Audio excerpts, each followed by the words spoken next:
Down. Dans ce screencast consacré à l'Active Directory, nous allons voir comment sauvegarder nos GPO. Les GPO sont des choses qui prennent du temps à mettre en place et à configurer. C'est pour ça qu'il serait dommage de tout perdre sans sauvegarder les différentes GPO. Pour commencer, donc allez sur Démarrer et comme d'habitude, nous allons dans Gestion des stratégies de groupe, donc qui est la fenêtre bien sûr, principalement liée aux GPO. Ici, pour sauvegarder vos GPO, il suffit d'aller dans le dossier contenant toutes vos GPO. Donc ici c'est objet de stratégie de groupe. Comme vous pouvez le voir, ici nous avons toutes les différentes GPO. Lorsque nous faisons un clic droit, vous voyez que nous avons plusieurs choses. Ici nous avons gérer les sauvegardes et sauvegarder tout.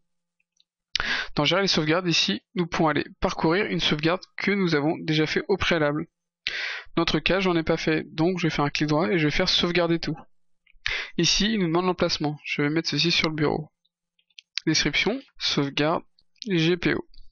Une fois que ceci est fait, je fais OK. Et là, la sauvegarde se lance. Donc dans notre cas, bien sûr, je n'ai pas grand chose en GPO.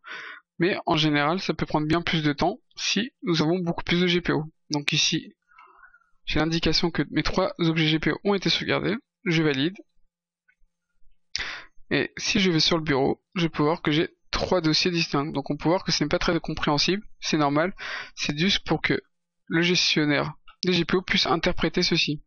Donc il est important de sauvegarder ceci dans un dossier à part. Maintenant que nous avons sauvegardé, nous pouvons faire un clic droit, gérer les sauvegardes, et là, contrairement à tout à l'heure, nous avons donc des choses. Et ici nous retrouvons toutes les différentes GPO. L'intérêt de ceci est que nous pouvons restaurer une GPO si elle a été modifiée et qu'elle ne fonctionne plus. Bien sûr, ici, vous choisissez l'endroit où se trouvent les GPO, en sachant que par défaut, il va automatiquement chercher le dernier endroit où vous avez sauvegardé vos GPO. Donc en général, il faut mieux choisir un dossier par défaut pour le sauvegarder GPO, pour éviter d'avoir les GPO à plusieurs endroits.